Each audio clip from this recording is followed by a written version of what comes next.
Thank you very much. Okay, so about 6 months ago, when I agreed to do this talk, honestly, I didn't know too much about the topic. Now, I've been following the progress of Umbraco 14, of course, and the build of the new back office, but quite what that meant in terms of implementing packages in Umbraco 14 was all going to be fairly new. But like most developers, I suspect 6 months feels like forever, and I was fairly confident by the time I got here today, I'd be able to stand here and impart some wisdom. Now, once I joined the project of migrating HQ's commercial packages, I was beginning to regret that optimism a little. The learning curve seemed very steep, and it was difficult to see really even just how to get started. So I think I'm probably fairly typical of a developer who's been around Umbraco for quite some time. Happy in .NET, and even if it may say full stack on my LinkedIn profile, definitely more comfortable on the server than on the client side. And I'm probably also, I don't know how to put it nicely, but I'm probably in the older cohort of the Umbraco community these days. I mean, maybe there's going to come a time, or maybe I've even reached that time, where I'm not going to be just jumping on the latest technologies and kind of immediately being productive in them.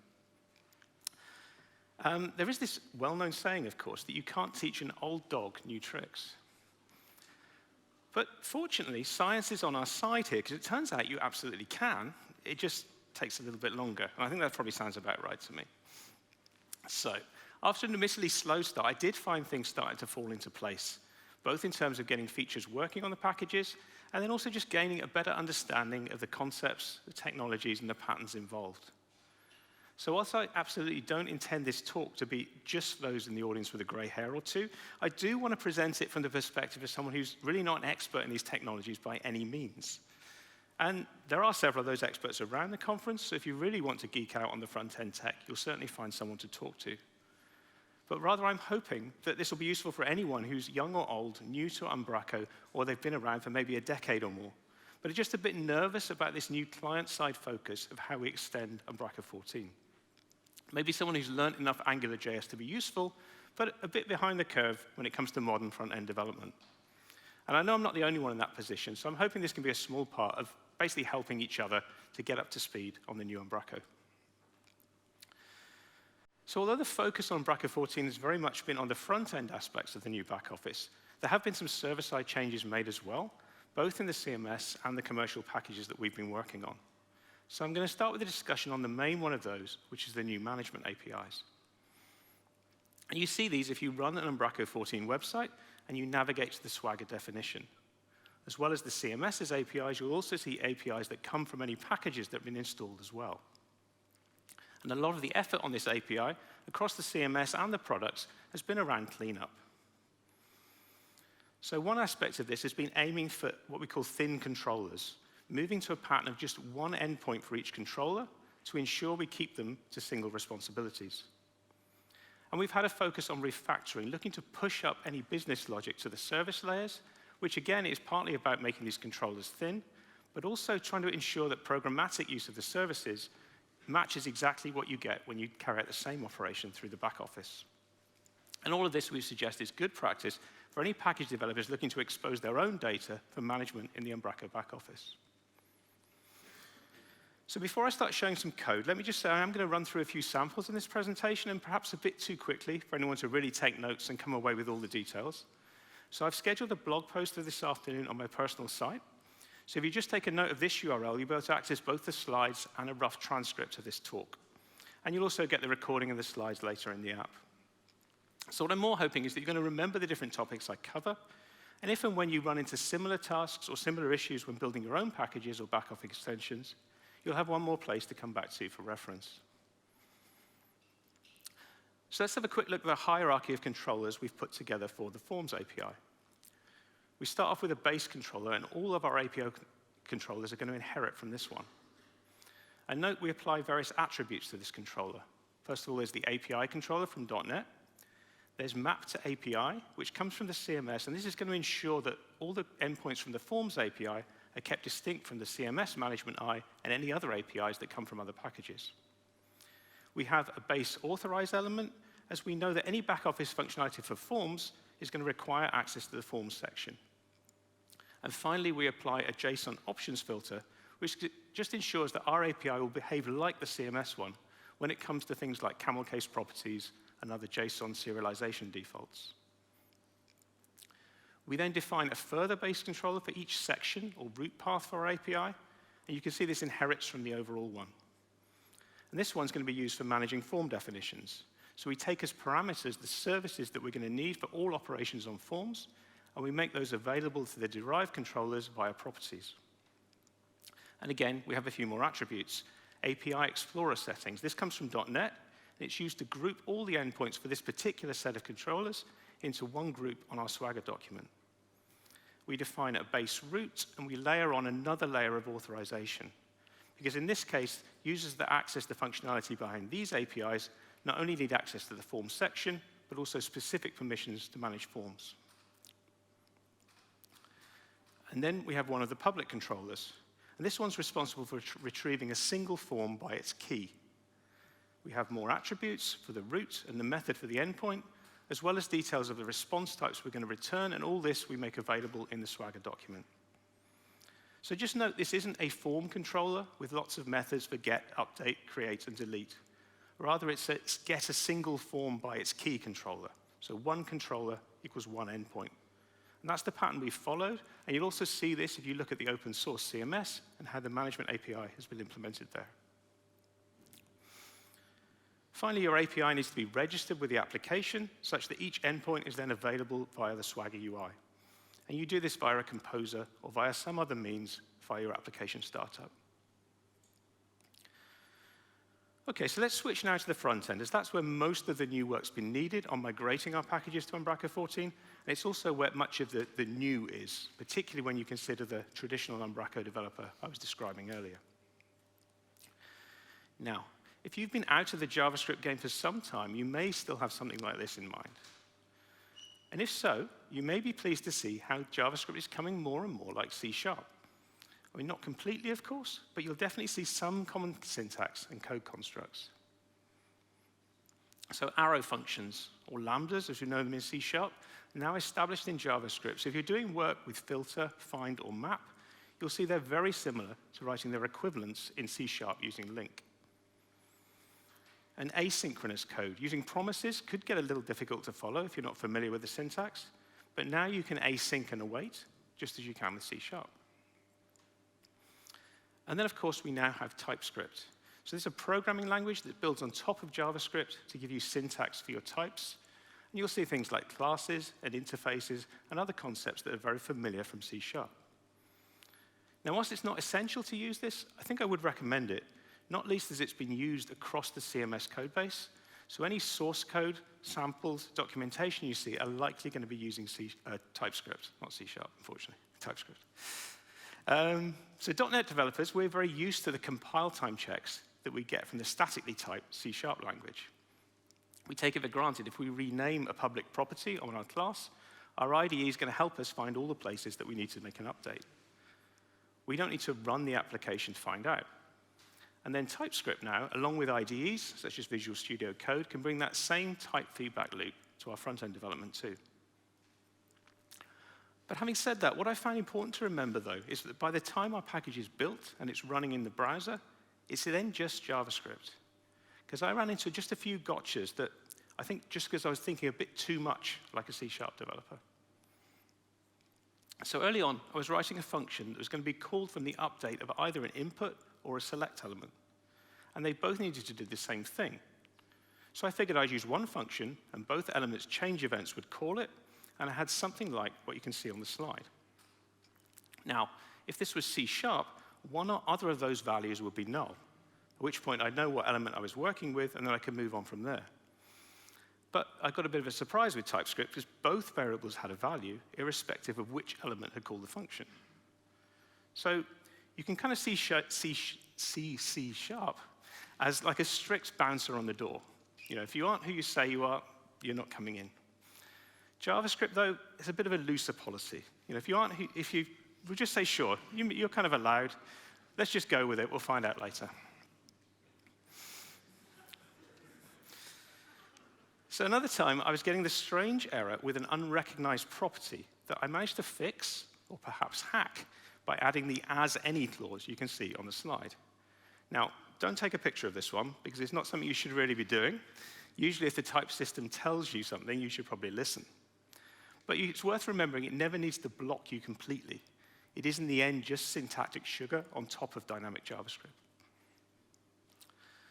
And just one last example. In Umbraco Forms, you can manage security by both the user and the user group. And they're very similar. For both of them, you can set start folders, you can set specific permissions, and you can set specific access to particular forms.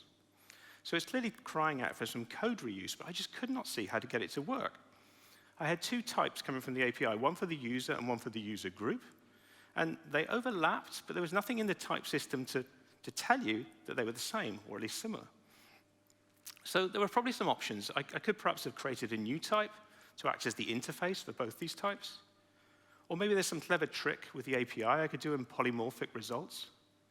Or perhaps I could just copy and paste and be done with it. And you can probably guess which one I chose. So anyway, a few days went by, and then I got a PR from my colleague Nathan, sitting here, letting me know he'd refactored my code, as he could see there was quite a bit of duplication. So a little sheepishly, I had a look to see how he'd done it, and I saw this, basically. And I thought, hang on, how is that allowed? I mean, you've got an array there that's basically got apples and oranges in it. And there's nothing in the type systems to tell you that they're the same. So maybe now you're ahead of me, because so long as we operate on the common properties only, we're going to be OK. Because basically, it's using a duck typing. And this is something, the phrase being that if it looks like a duck, swims like a duck, and quacks like a duck, then it's a duck. And this is something that's first-class citizen in JavaScript, but in C# we don't really use this unless we're using the dynamic keyword. So it wasn't something I was immediately thinking about. OK, so at this point, we've got our nicely organized management API, and we've got a type system to use on the front end. But how are we going to combine the two? If we can't automate this, we've got some very tedious and error-prone work to do, defining all the types for the front-end representation of our API, and also implementing the services to call the API. Now, this is probably the main reason for the effort in getting Swagger set up in the first place. I mean, sure, it's nice to have this interface where we can view and test our API, but with the Swagger definition, we can generate the code for these types and the services automatically. And we do this via a reference to an open API TypeScript generator and an extra task in our package.json file. And this gives us a nice workflow where we can update our API, restart the web application, run the command, and then start working with it in a type-safe manner with the objects and the methods defined by the API. You'll see each API route gets mapped to a service class, with each endpoint exposed as a method on that class. So now we've got strong typing for request and response models, ensuring compile time validation of what we're sending to and retrieving from our APIs.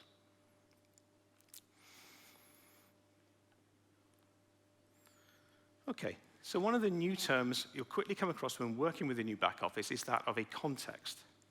Now, these are associated with particular elements in the DOM, which means what context you can access will vary depending on where your element is in relation to the whole back office application. But I think what's more familiar for C# developers is to consider them in relation to something we're very familiar with, that of dependency injection. So with C#, if we're working on a class that requires some reusable functionality, typical approach is to bundle that functionality into a service, define an interface for it, and inject it from our constructor. We then don't need to know how to instantiate it, and we don't really care particularly how it's been implemented. And it's the same idea here. Contexts are very similar, except, of course, in this case, we're talking about a reusable piece of UI functionality. So if you've worked on extending the Umbraco backoffice with AngularJS, you may recall there was a form of dependency injection built into that framework. We could create controllers and inject services and resources into them. Now, we don't have that with the new frameworkless backoffice, but we can use contexts to achieve the same result. So let's look at the example of notifications. So when operations occur in the back office, like saving a document, you see a little pop-up indicating the success or otherwise of the operation. And this is used across all the different entities you edit with an Umbraco. So it's not something we want to re-implement across each one, and it's certainly not something we want to have to try and rewrite in our packages. Instead, we can make use of the notification context that's provided by the CMS. Now, to obtain a context, you've got two approaches. No, hang on. sorry, both using methods available on a base element that's available across the back office. You can either get the context, or as I'm showing in the slide, you can consume it. Now, getting a context returns it directly. Consuming it will give it to you via a subscription that you would get via a callback, and that you save to a private method in your class. But once we have the context, we can then call the methods on it. Here we're calling peek, and we're providing some information about the display and the content of the message.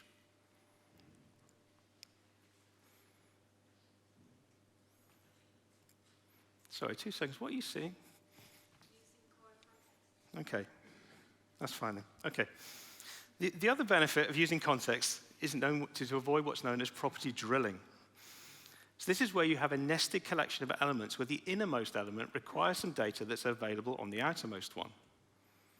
And one approach to do this is to define a property on the inner element to which the data can be passed, but the only way to get it there is to define the same property in all the elements in between and pass it all the way down. So the parent sets it on the child and so on until you get down to the element that actually needs it. Now, if the elements in between don't actually need that data, this feels a bit unnecessary. It's more work, and it makes those in-between elements more complex than they really need to be. And we've got a good example of this.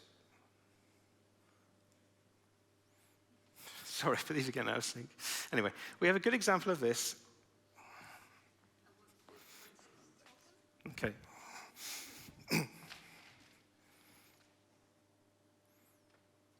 Okay, we have a good example of this in the screen used for managing the definition of a form via Umbraco forms. So you can see here, which I know you can see it now, is the hierarchy of forms that we have defined on our page. First of all, we have a form element, and then within that we have a number of pages. Each page contains a number of field sets, and finally the field set contains a collection of fields. And so to help with this, we defined our own form workspace context. Firstly, we define a token, and this is what we're later going to import in the elements that are going to use the context and be able to call the methods that we've defined on it. We then create a context API itself, extending the appropriate base types defined by the CMS for the type of context we need. Now here it's a workspace context, which we're going to define routes and methods on for operating on the form entity that we're managing via this particular workspace. Now, some of these methods are required to implement for the particular workspace, but we can also very much add our own convenience methods on too. We register this via a manifest, and then we can use it in the same way as the context built into the CMS, consuming it from the elements that exist within the workspace and calling those methods that we've defined. Okay, so I mentioned in the last section the need to register the workspace context we've created in a manifest. And this is another concept you're going to come across when extending the back office, because basically everything you extend requires a manifest. And it's probably the most common head scratcher I ran into was this classic, just something's not happening problem. No errors, no warnings, just something I'm expecting to see not appearing. And the solution almost inevitably is a missing manifest. So once you've built up a few layers of your application, whether you're organizing your code by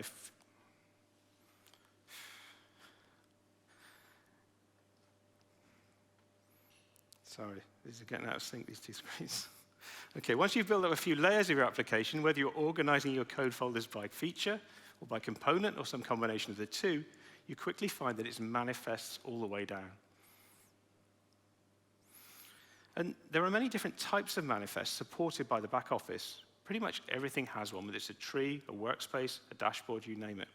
And the example you're seeing here exports a single entity action, which is a new term for something you can trigger from a tree. And in parent folders, we collate this with other entity action manifests, and then with other types and the manifests from other sections, until we repeat that until we hit the entry point of our application, where all the manifests are then registered with the CMS's extension registry. So you've probably heard talk of this extension-first approach given by the new back office project. And this is what it means. Basically, everything you extend to the back office is an extension provided via a manifest, whether it's one that comes from core, from a package, or from some specific customizations you've made for your project.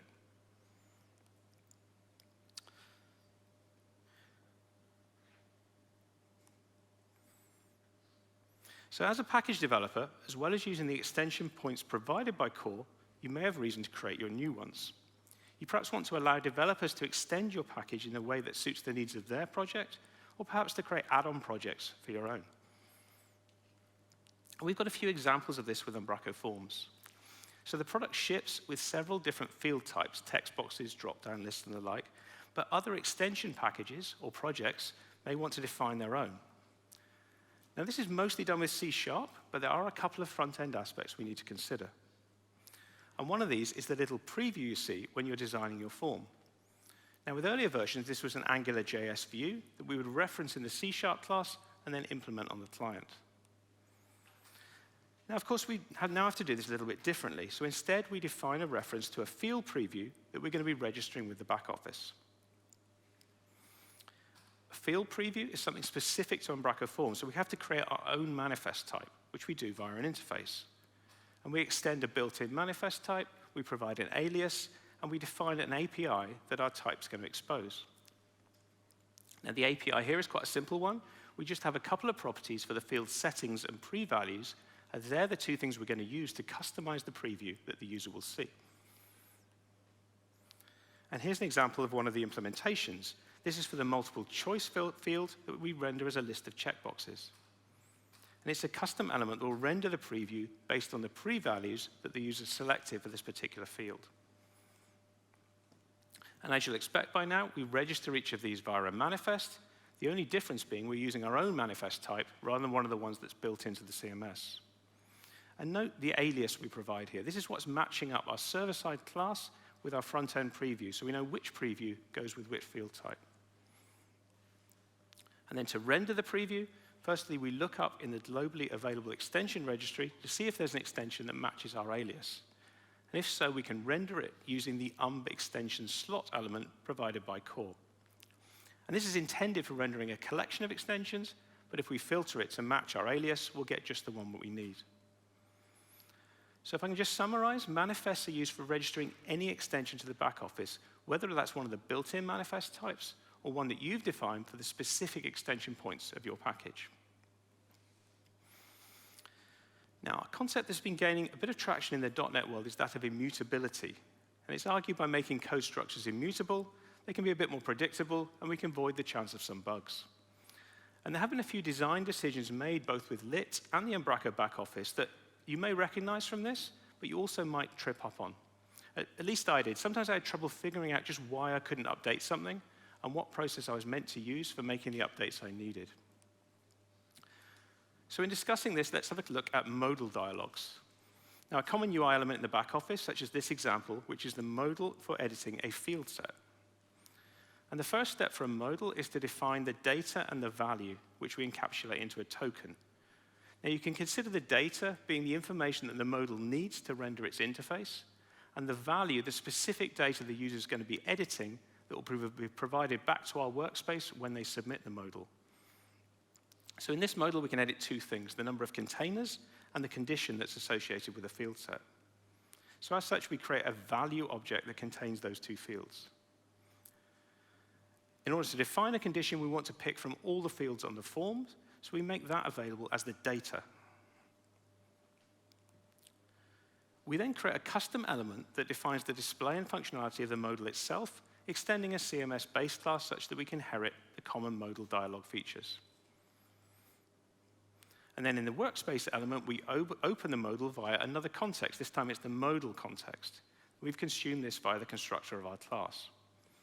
We call the open method, providing the necessary data and value, and via the onSubmit callback, we can retrieve the amended values and update our form object. So that's how modals work, but the point about immutability I wanted to make is that you'll find that the modal's value is frozen. So initially in my function that updated the condition, I was expecting to be able to do what you can see, you can't see, what you can see on the first code sample. But you can't, and at runtime, but not compile time, you'll get an error along the lines of not being able to assign to a read-only property. Instead, you use a method on the modal context to update the value. And under the hood, this handles the immutable nature of this, creating a new object rather than trying to manipulate the current one.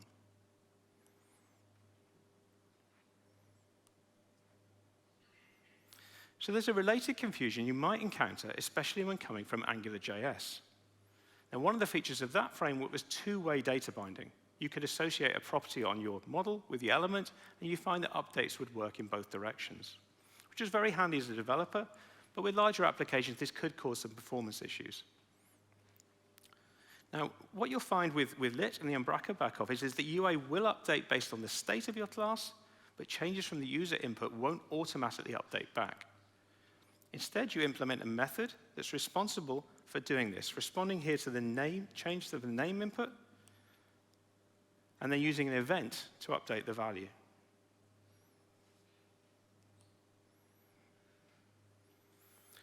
So here you're seeing a reusable element we created for editing conditions across fields, field sets, and workflows. We're setting the value of the field's condition, and we're referencing a method that's going to be called when the condition is updated via the change event. Now, within the custom element, we use input, select, and button controls for the...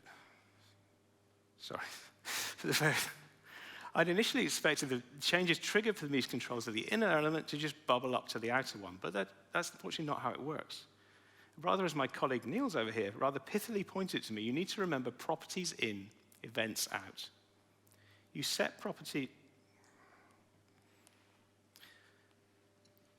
You set properties on an element to pass information to it, but then within the element, when the value changes due to user input, you raise an event, and that's handled in the outer one.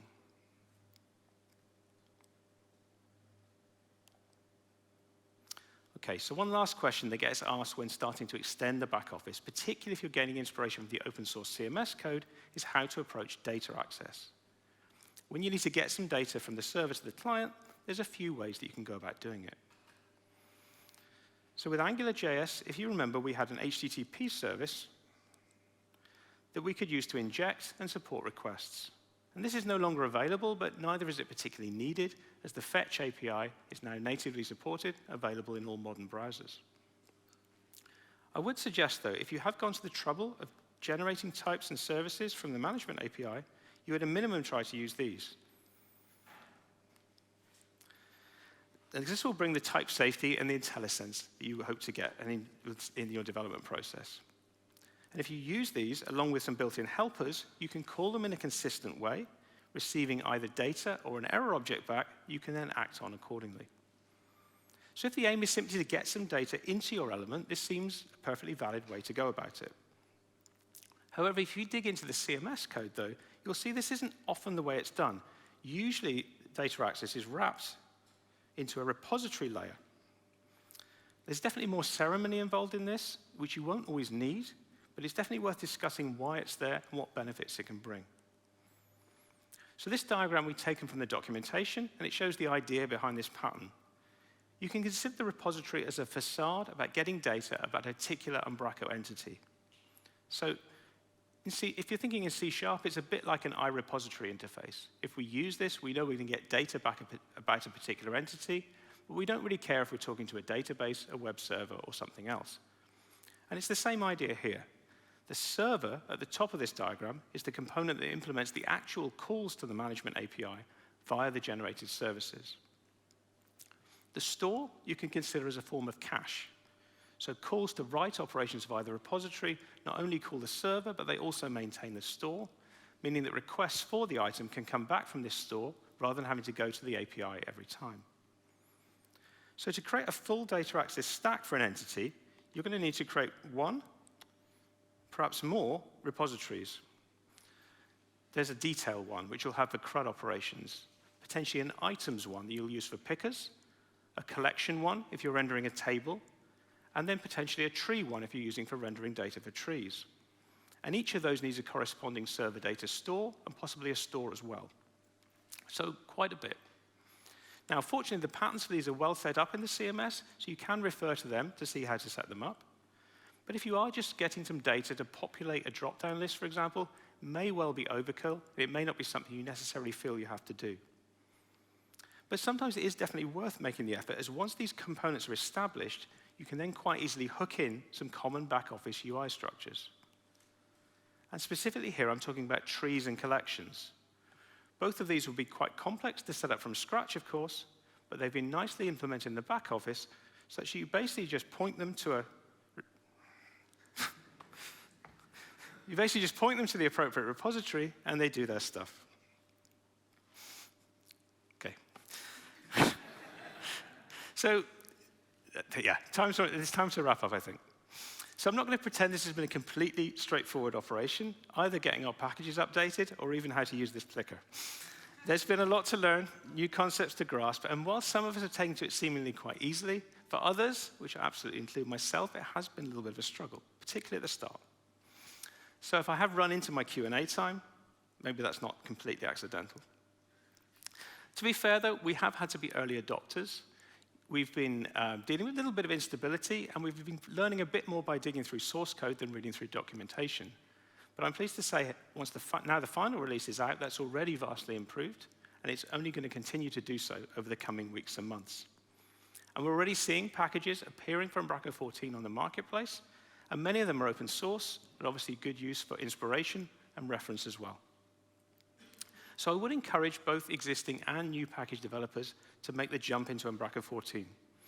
It will probably be slow going to start with, but believe me, it does pick up, and it won't be long before feeling productive in this new world of web components, TypeScript, and Lit. And if you have started and getting stuck, please do reach out, as we really want to help if we can. It's obviously in all our interests to have a healthy ecosystem of packages from Umbraco 14. So we've previously done one-to-ones with developers, and we've done Q&As with groups, and we're very happy to do more of these things in the future. So my closing point is just to note that learning these technologies are now very much transferable skills. If you're working with AngularJS now, you're probably only doing it from Umbraco. There's not much demand for this skill elsewhere. So in the same way that Umbraco is taking what seems to me a sensible bet on these new technologies, rather than a risk on a framework that may or may not be in fashion in a few years' time, as a developer, you can follow this and be confident what you learn for extending the back office is going to be very useful for your career for many years to come. Thank you very much.